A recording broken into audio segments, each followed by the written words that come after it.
Ken James and Jason McKittrick. Brought to you by CryptoCurium. Good evening, folks, and welcome to another edition of Learning Lovecraft. I'm your host, Jason McKittrick, and as always, I'm joined by my co-host, the traveler on the path, Ken James. What's going on, guys?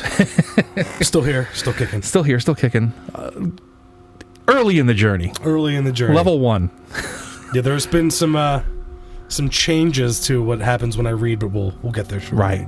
So tonight, we're discussing Polaris by American weird fiction author H.P. Lovecraft, which will be the author of all the stories we're doing.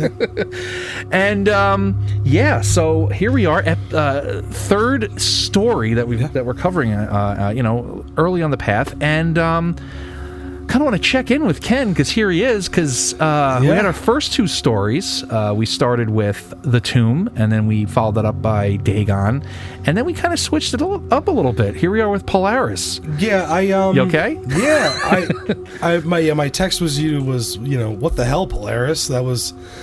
It's wholly different than the other ones that I've read, and this new thing started happening to me while reading it because I get in my zone. I put on my classical dark music to have the background as I read, and I started to kind of slip into forgetting that I'm reading fiction, and I guess it has to do with the way it's written or the timing of it, or maybe even the words or the descriptions or how descriptive it is. I started kind of this is an account of something that has actually happened to someone, but it's third and fourth story. Well, so. It's definitely you're a beginner here, but we're also doing it in order. So Lovecraft is kind of a beginner here. So Here we are at this story, and now we're starting to see how this is a great example of Lovecraft's obsession with his dreams and the idea that the dream world is more real than the real world. Yeah, that was the kind of thing that kind of sucked me in. Like, does this guy have some kind of knowledge of something and these are things that even I would say 15 years ago I would text you about ideas that I was just having. I feel like I'm going somewhere in my dreams, and you're like, dude, you're just sleep apnea. I gotta check that. But that's these are kind of concepts that I've toyed with myself. So when reading this, I was like, maybe there is something to this, but once again, I'm reading fiction. Sure. Well, any good fiction is based on truth. Exactly. So the blend is kind of starting to disappear. Well, was starting to disappear while reading it. Right. And I think that another function that kind of Lovecraft uses here is, and we've talked about it in an earlier episode, is, but it's that verisimilitude, kind of blurring what's invented and what's real by putting them right next to each other. Yeah. So that's certainly something he's definitely always been interested in. Is you have these dreams, and then you have the real world. And if you're someone that the real world is just awful, and you're someone that's a dreamer that's very fantastical dreams, which apparently he was, these are the things you're going to cling to. Yeah. Once again, I'm getting better at the words that he uses, and he'll hit you with some curveballs. Yeah, he will. And public school system reading.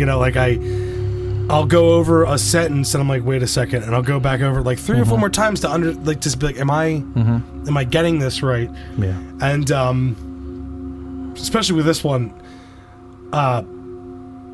my focal point on trying to kind of grasp and wrap my mind around of what's being said, because the language is such different than I'm used to hearing or even reading. Right. Even I've read Poe stuff. I've read all this other stuff. This right. Well, if you haven't read Poe, that'll probably help you a little bit, because especially with these early stories, you have a lot of influence from Poe.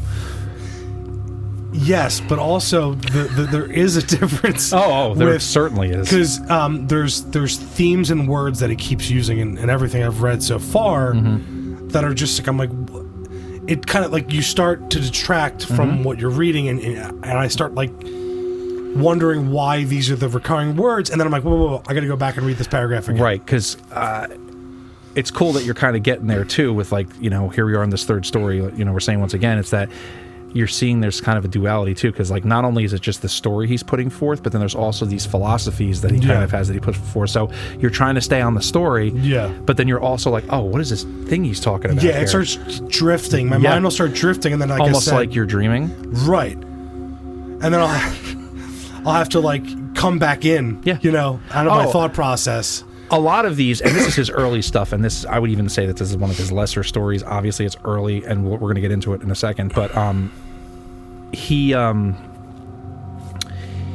you got to kind of digest these, and a lot of these, even the short ones and the long ones. Wait till they get to the epic ones. You read them, and you get a different thing after you read them a couple times. It's like, okay, well, I digested that philosophy, so now I can read the story again. I know who he is a little bit better. Now I can read this again, and it's like, oh, okay. And the great thing about this, because this is this journey that we're going on here, is that all these things that we're wading through now, because we're going to go through some weird stories here. And when I say weird, maybe not the best quality, but these are things, we're going to say, oh, he pulled this in from, this is from Polaris. Oh, this is from Dagon. This is from the Tomb. He uses these things later on. There's definitely a build-up. You can see that like he built upon these themes and these things. So I think that it's great to read these, even though you may finish some. There's some that are just, you know, not great, honestly. But he still uses the good parts, and later on you're like, oh, okay, this is him working this out. And then you come later on, there's going to be stories later on, like Polaris. There's a lot of influence on his later story, The Shadow Out of Time, which is incredible. And you're like, oh, okay, let's see. Yeah. Hey, man, I'm still wrapping my mind around these last two. So okay. So before we dive into it, I just wanted to, for every episode, I'm going to do this little kind of bibliography function, because I just want to give an idea to everyone where we're getting our stuff from. First up, we have two from... the man, H.T. Joshi. We have an H.P. Lovecraft encyclopedia with David E. Schultz. And then also I Am Providence, and this is taken from the first volume. And then also I have, because it's a great book and it's just a lot of fun, Tour to Lovecraft from Ken Hite. These are just great. I like how he breaks down all the themes and just has a very, with all due respect, nerdy kind of... point of view on it, and it's always great. And nerds are the best people. So. To the best people, and he's a wordsmith, so I always love his books. Yeah. So so let's dive into it. So Polaris, right? Yeah. Written in 1918 and first published in the December 1920 issue of the amateur journal The Philosopher. It is the story that introduces Lovecraft's fictional Narcotic manuscripts, the first of his cursed grimoires. So everyone thinks Lovecraft, the Necronomicon. Yeah. This story is the first story where he introduces a cursed tome, book, grimoire, whatever you want to call it. So the Narcotic manuscripts, that'll come up later. We're not even going to go down that road. We're not going to say that that's, you know, the elder thing, the Yithian library that exists in, you know, Australia. I will, I'm sure I'll get there. Yeah. I'm still waiting in the kiddie pool over here. Good. No, you're there. It's all good. This is also his first story for him to introduce his first ancient civilization, the Lomar, I believe, as they're called. First to have that, which is also another cool first. So we have this story where it's this, as is usually the case, an unnamed narrator describes his nightly obsession with the pole star and his recurring dreams of a city under siege, right? So this narrator struggles with determining whether his reality is real or if his dream is the true reality. I have the same thought, going in. And it's kind of cool that he was able to put that on you by just reading it. Dude, it was, man. Yeah. And keep going. I'm sorry. I will get to it. Yeah, a story written 105 years ago. So this is also there's definitely some autobiographical elements to the story, and a lot of people have connected this with Lovecraft's feelings that he regretted that he was not able to enter into World War I. Like he was more this guy, the guy who was, I have the eyes, right? I'm the observer. Him saying that his friend, who was the general, was like, you're a weak man, like, so I'll Yeah. give you kind of like an easier task and Right. we'll appeal to your strengths. Right. Where I'm sure some of his friends were Right. like doing those things like, you're not that kind of guy. Sure. You're good at this, and this is Yeah. what you're doing. Yeah, you so. faint sometimes. Yeah, Maybe right. you just, Yeah. But, Strange fainting spells. So, the story begins with the narrator describing the night sky as observed over long, sleepless nights from his window, in particular that of the pole star, Polaris, which he describes as, quote, winking hideously like an insane watching eye, which strives to convey some strange message, yet recalls nothing save that it once had a message to convey. Now, before we go any further, I want to say one thing. Yeah. With these two, and specifically this one, it was the shorter of the two, I had no idea what I was in for here. Like, I thought, from what I know of Lovecraft and from what I've read of the other two, Yeah. you know, and I already know the cosmic horror aspect of it. This one threw me through a loop, right? So, like, I was just like, you know, I was starting and I'm like, it kind of, I don't want to say it wasn't emotion, but I felt uncomfortable while reading it, if that makes sense. Okay, sure. Maybe like out of body. This one I did. This one, not the next one, but this one Okay. I did. It was making me a little uneasy in a weird way. And I don't really have a finger to put on it and what did that. Yeah. But just that it happened. Right. Okay. Fair enough. So then our narrator, he describes the night of the aurora over his house in the swamp, and how on this night he first dreamed of a city of marble lying on a plateau between two peaks, with Polaris above in the night sky. He then describes after a while observing motion within the houses and seeing men beginning to populate the streets, conversing to each other in language that he had never heard before, but still, strangely, could understand. However, before he could learn any of this city, he awoke. Right? So many times more he would dream again of the city and the men who dwelt within, and then after a while the narrator becomes tired of merely existing as an incorporeal observer and desires to establish his place within the city, simultaneously beginning to question his conceptualization of what constituted reality, and thus whether this was just a dream or whether it was real. Yeah. So is he dreaming, if I'm understanding, is he dreaming his real life, or is his real life the waking dream? Yeah, so it gets to that point where the question is, which is real, right? But I think, and later on in the story it gets to that, I think the star has everything to do with what is real. So the waking life with the star that's shining into his room that he has, that I'm obsessed with, that's kind of his prison, right? Like that, not a prison, but like that's kind of the star kind of keeps him under its watchful eye, and he's not like a prisoner or anything, but it becomes kind of his prison because he's trying to sleep, and then when he finally gets to the sleeping, he's almost free of that star that his obsession is. Right. So that right off the bat, I got that, like, when he sleeps, he's free from his earthbound fears and obsessions. I have to say the word again because he can't stop looking at the star, and it bothers him. It messes with him. Right. And then when he goes to sleep, he goes to this land where they're speaking a language he doesn't know, but he understands.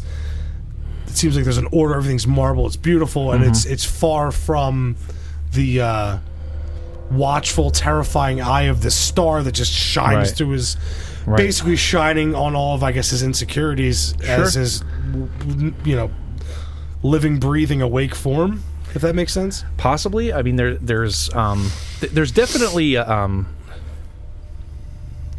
unclear. There's certainly some unclear parts of this. I mean, and I think it's on purpose, because there is a dreamlike quality to the way that it's written, because he's awake, he's asleep, he's awake, oh, I don't have a body, now I want to have a body because I want to inhabit this city. Oh, I don't know who these people are and they're speaking and I've never heard this language, but I can understand it. It's like that dream logic, like almost like, when you have a dream and they say, oh, well, you can't see writing in a dream, so when you... Yeah.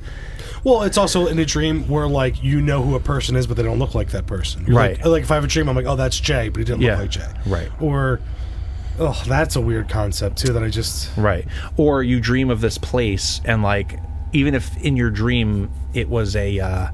I've had it before where it was like, I dreamt of a place I'd never been to, because I was like, in the dream I had gone somewhere, but it was just made up of parts of places I had been to. Yeah, this one kind of, I'm not going to say messed me up, but, like, yeah, my dreams are weird and vivid. Yeah. And I've had night terrors. I've had, all kinds of stuff, I guess. I don't know if it's imagination or me clearing out the things from the day, which, I always attributed or learned to attribute what dreams are. But, yeah, it gave a new thought process of what these unanswered questions are, of these emotions and feelings and places and scenes and all this stuff. Right. So it was, yeah. And then trying to sort it. Yeah, and trying to sort which.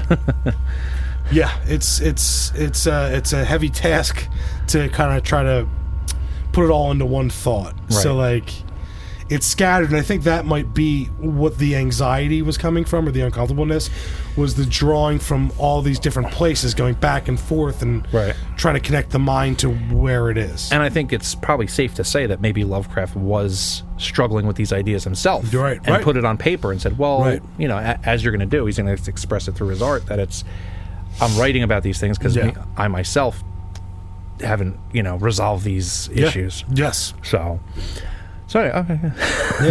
Yeah. So continue on. The one night, while listening to discourses of those who populate the city, the narrator obtains a physical form, not as a stranger, but as an inhabitant of the city, which he now knew as Alathaway. I think that's how you pronounce it. Sounds right to me.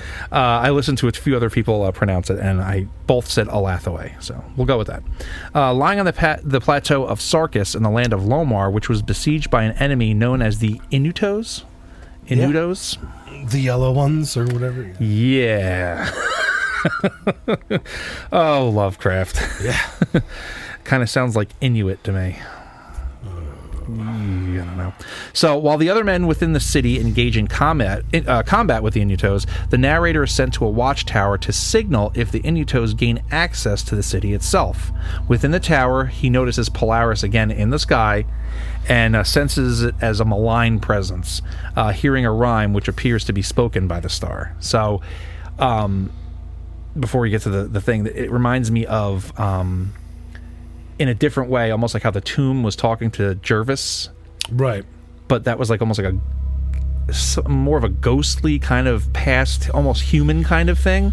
Whereas this is coming from the cosmos. Yeah, well that's where the whole like connection of, I guess, his realms is starting to kind of show, where it's like almost the as is above, so is below kind of aspect of it, where it's like the Earth realm, if you would, with the tomb. Yeah. It's like the spectral, all this kind of stuff, time travel, all that, but it's in that world. Right. Whereas this one, it's like, it almost seems like he's traveling with, when thinking upon the star sleeping, that is putting him to another dimension out in space, sort of the race, but it still has that same, like, where one is time, the other is planet, it almost seems like. Sure. I think it's open to interpretation. I'm just here trying to connect the dots in my own head.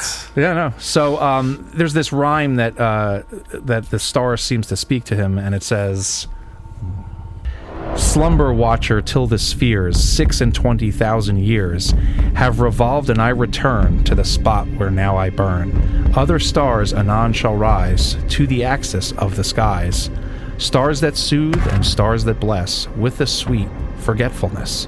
Only when my round is o'er shall the past disturb thy door." Stars talking to you. Yeah. I love that even this star that most people see and like, oh, look at that beautiful celestial body. No, Lovecraft's like, no, it's telling me stuff. Well, that's where it kind of started. It's an evil influence. Yeah, I started trying to get like, I was trying to wrap my mind around it. And I'm like, what is this guy trying to tell me here? Like, and that's where I was kind of like, I'm like, sweet, the star, and then I was saying like the communication of like it peering on him in the one realm.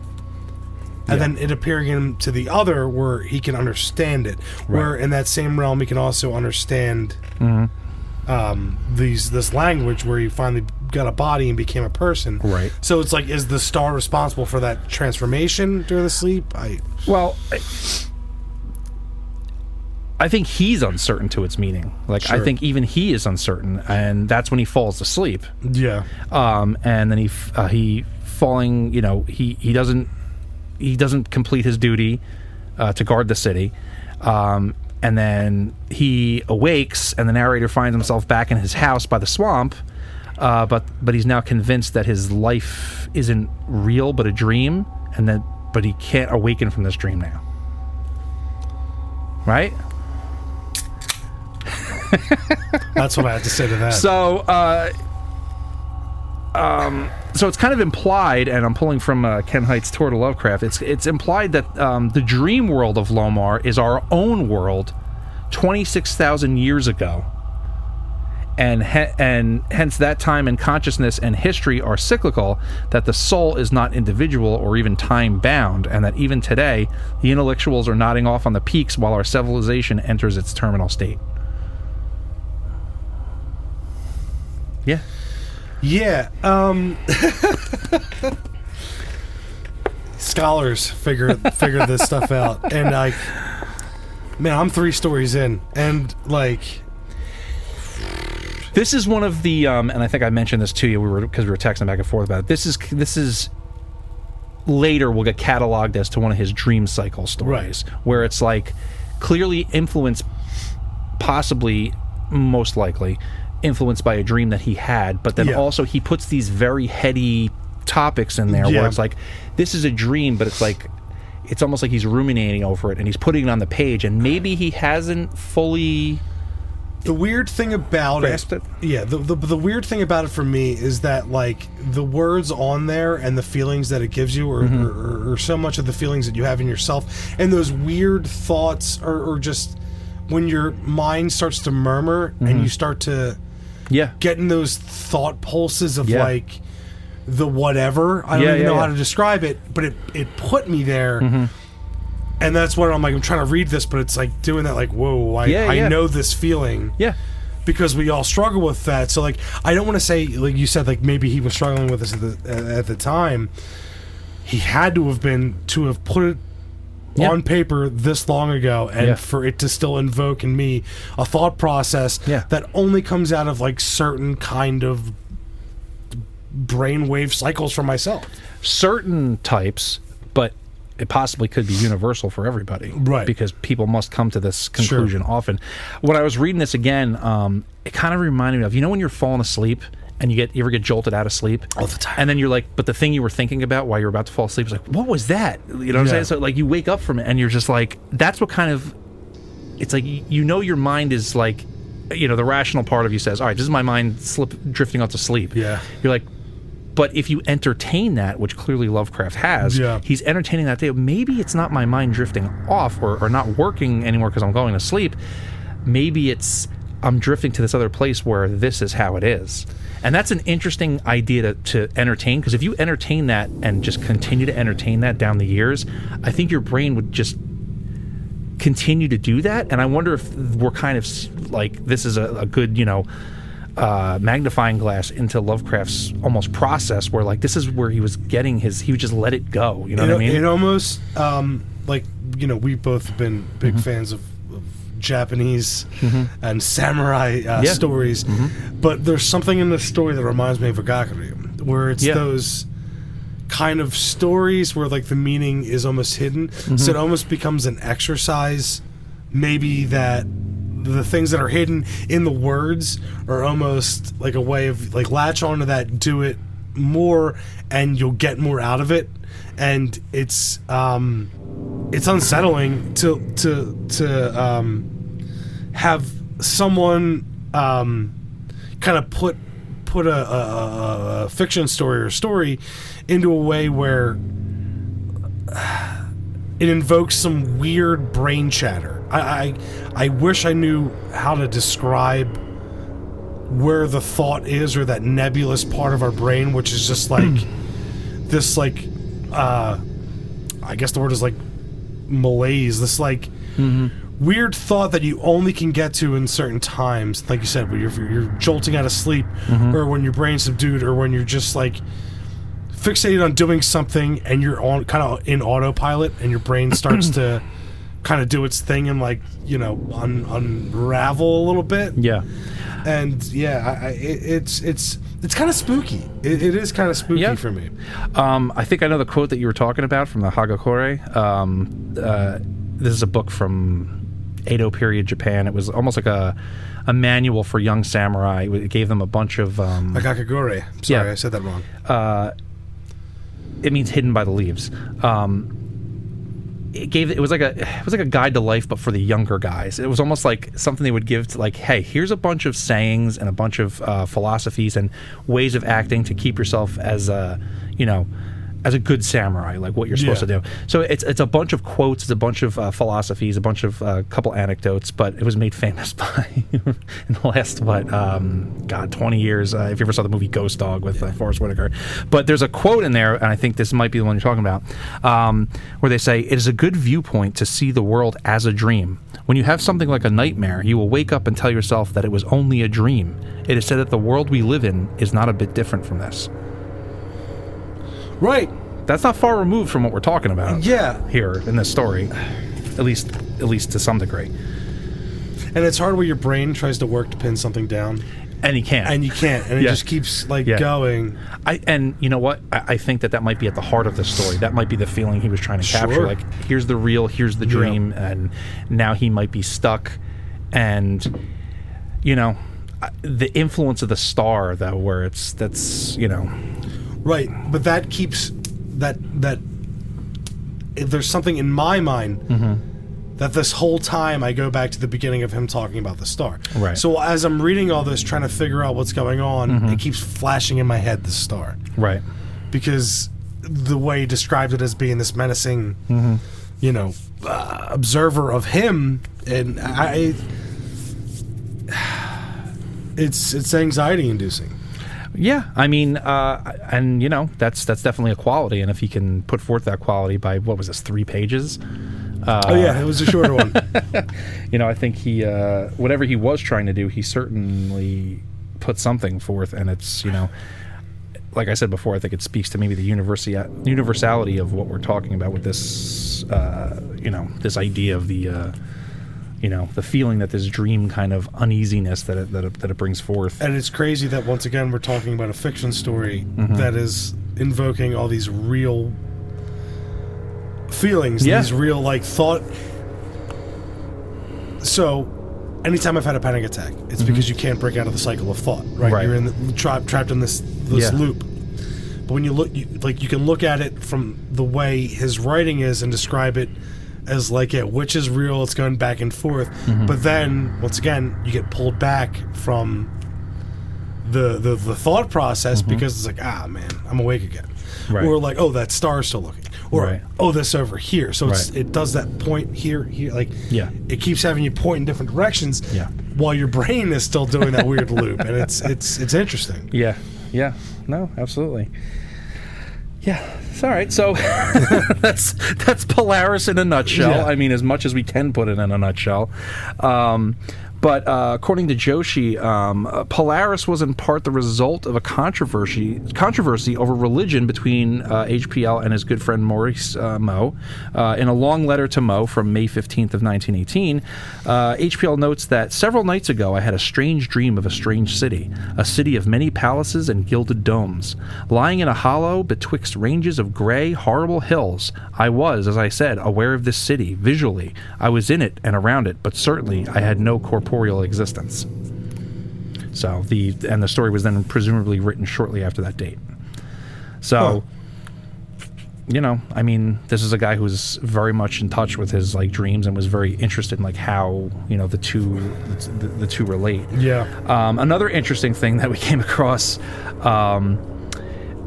is that Lovecraft himself frequently remarked on the story's apparent stylistic similarity to the work of Lord Dunsany. We'll come across him more. This is someone that he was greatly into, but he would not read for another year afterwards. So there's some stylistic similarities, but he hadn't read the guy yet. That's weird. Yeah. But possibly the style of the tale was derived from Poe's prose poems, which themselves partly influence Dunsany's style.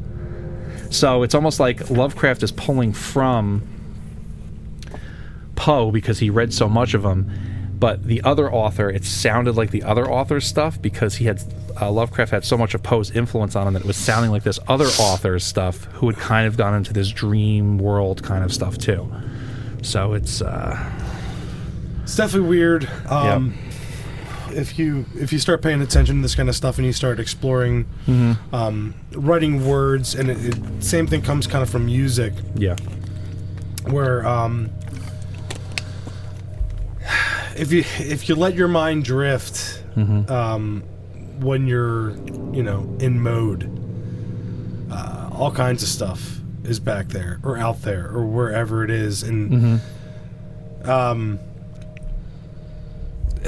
some of it comes out differently, some of it like I don't know, it's so odd that it like I'm like, this is real, Yeah, it's weird because it is a fiction story, but we're learning from everything you're pulling from. Well, you can certainly trick yourself, that's for sure. Yeah. And this also reminded me of years ago. God, I think I was in college. I had this book on lucid dreaming to try to help yourself, have more memorable dreams and be more in control of your dreams. Yeah. And there was this one exercise where it was like, start. If you want to have a type of story, start the story in your mind, tell your story as you're falling asleep, and maybe it can help inform that story. And that worked not at all. I had the weirdest nightmares, some of the most vivid nightmares from doing that. Yeah. Like weird ones where family members like getting like in horrific accidents, and I'm like, oh, I want to have it was like, oh, let's have a dream about exploring this ancient civilization. That's something I literally try to do one time because I'm very interested in that kind of stuff, and it turned to that. Yeah. And I was like, oh, that don't work. And then the times that it didn't do that, I just had really unsettled bad sleep. Yeah. And I was like, ugh. Yeah, so I stopped. When I was younger, from I'm gonna say 12 to my mid 20s, I was an insomniac, and I couldn't. Yeah. I just couldn't sleep. Oh yeah. And all here. Yeah. And I looked into lucid dreaming. I looked into all that kind of stuff, all the stuff that helped. And back then, actually, melatonin didn't do anything for me. It didn't do anything. And I would I would recommended dosage, upper dosage, timed dosage through the day, and it didn't work. And there was a point where my night terrors got like so bad that I don't even want to describe them, but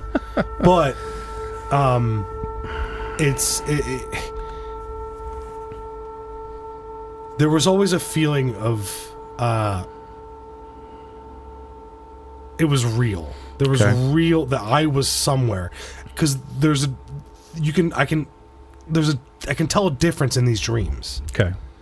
And some of them I'm like, no, like this is it's a little different. And like to read this all these years later when melatonin works now, and like I can actually sleep. Yeah. It's like, what was I going through? I don't know. It's well, one, I think it's a testament to, the writing, the writing, and maybe, just the core of the concept that he was getting at, whether it was an early story or not. But also that, once again, going back to, there's a point where, dreams seem very real, and I can see why, certain points in history or just certain types of people can be like, this is the real thing. Look, I feel this when I sleep. My dreams feel way more real. And then there's then you'll see it's like dream affirming things in the real world. It's like, I dreamed of this. Yeah. It's like, so this is wonderful. Yeah. Honestly, for a short story, for how short it was, it's already gotten a big reaction out of me, which was, I wasn't expecting. I really wasn't expecting that. Yeah. And, I'm a little like off put by this one. Yeah. And Okay. It's a quality. Yeah, I enjoyed it and I liked it, but it really invoked an emotional reaction, and I think that's what we're here for in learning Lovecraft, right? Is to see, like, I think it's just I don't think we've planned it out so much. Sure. I think we're just going on the journey to see where we're going. Exactly. And this is where we are right now. I'm checking in. Is basically what I'm saying. This one really it really weirded me out. Okay. It really did. The next one, kind of calmed me down. Okay. But this one, like the questions in that between, right? Like with my own life and my own stuff, it was like, wow, Lovecraft was like, hey Ken, take this punch to the stomach, like I'm on my couch drinking a glass of wine, like, ugh. Yeah. Hey, I think that's great, and maybe that's also just a like I said earlier, a testament to his just outside of the box thinking. Absolutely. Because these are kind of things that, everything that's out there today where there's like, something that's can be lucrative or can be mined, that's made by someone. They're like, how can we turn this into a movie? How can we turn this into a show? How can we turn it? And you look at this and it's like, what do I do with this? Well, nothing. It's a personal thing. You read the story and it does what it does for you. Yeah. Whether, you want to break it down one way. Like art. Like, exactly. Yeah. It elicits emotional response. If it does that, I think that's art. So I think that this story, however you want to break it down, because you could also look at it a certain other ways, there's that racial component for whatever reason, but looking at the way that we're looking at it here, I think we're a little closer to what he was trying to go for. I mean, you could definitely focus on the other stuff, but I think what he was going for was this thing, and the fact that he has this ancient civilization with these two types and whatever it was, it's kind of somewhat, I think it's somewhat irrelevant. So is there any more exploration of what the star was doing or was? Is there any scholarly, connection, or is it just that I guess was his focal point? Yeah, I mean, it's this, the star that just, I also think, like you were saying, maybe the star was his guilt. It could be. I mean, it speaks to him and has him sleep, and it's, I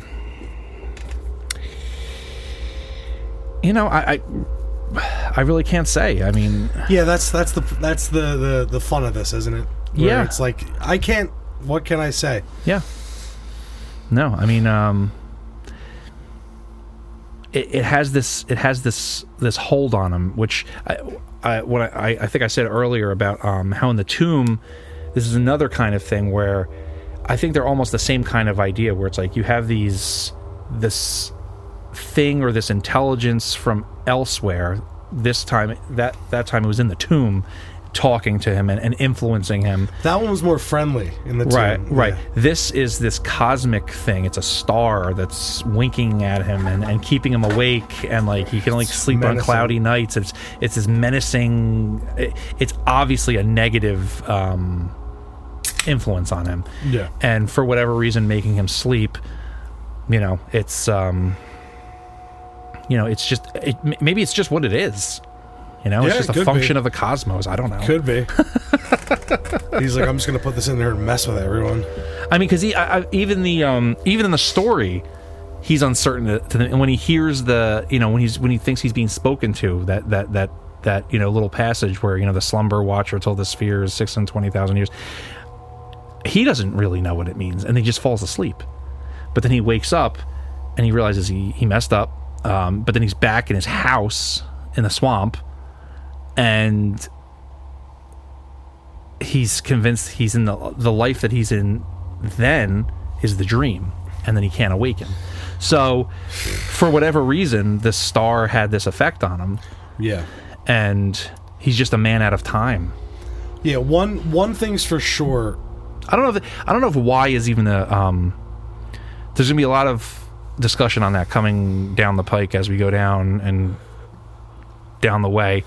I don't know if even why even comes into it. Yeah, I don't know, but what I was gonna say is one thing is for sure that it's all by design. Like a lot of times writers will stumble into something and they'll go with that. Sure. It seems like this whole thing was thought out to just mess my head up. But or any reader or representation of his own thought process, and it's great. I haven't read anything like this in a long time that made me feel weird, and you were done reading it, you're like, I don't like it. Yeah, well, no, I liked it, but I was like, let me just text Jerry because to make sure we're all awake and alive. Yep. And Brittany woke up while I was reading it, and I was like, this is weird, just stop. Yeah, just stop, this is weird. Music's on, just stop. Just no words, only emotions. Only emotions right now. All right, well, hey, I like the weird kind of like unsettled spot. Yeah, that's what it is. I like it, and that's it. And even talking about it right now, because it's put me back to reading it and the thought process of the whole thing. I just don't know what to do with it. I don't know. I'm not unpacking anything. I'm not, going over everything. Like I'm just. And I think we said it. I think that maybe that's the goal. Like you came, you read it. This is how you feel. And then you go, and then you move on. Yeah, and he's like. Yeah, you know how you're feeling right now? Yeah, that's weird, isn't it? Yeah, that's. He's like, this is how I felt too. Yeah, that's weird, isn't it? Yeah. Where's that part of your brain? Right. Like, where are you now? Right, and I think that also speaks to the goal.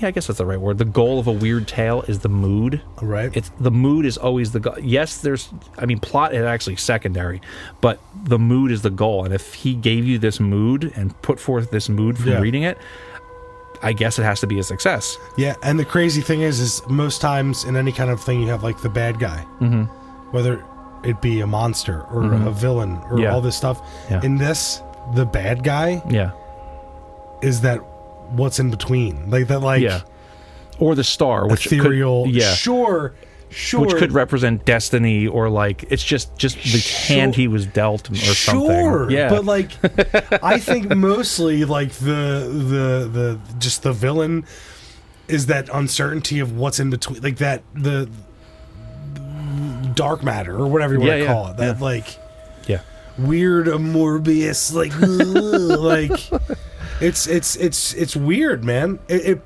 puts you in a weird spot. It really does, in a weird thought process. Well, then I say HPL, mission accomplished. Yeah, right.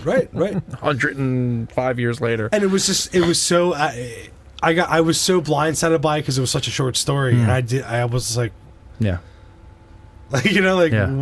wait. Yeah. 3 pages? Like you just shot yourself in the neck with a dart. Yeah, I was like, wait. Get wood out, Yeah, so, I mean, I'm glad the next one was of the same kind of ilk. Yes. But that one made me, it kind of like took me away from just like, you're in your head. Yeah. This one is like, you see? Yeah. You're in your head. The next one, you're like, I want to get in someone else's. Yeah, exactly. But, it's good Polaris. Polaris gets a thumbs up, but I also fucking don't like it. And that's all I'm going to curse on this episode. Nah, it's all good.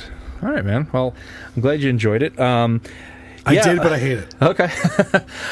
Yeah. Well, if you guys are listening to us, clearly you found us some way. I don't know if you found through me and my social media, or maybe you found just by on Instagram randomly. But hey, give us a shout out. Let us know how we're doing so far. It's only a few episodes in. Hey, if you disagreed with any of the things we said, I want to hear that. Or hey, if you concur or something like that, give us a shout out.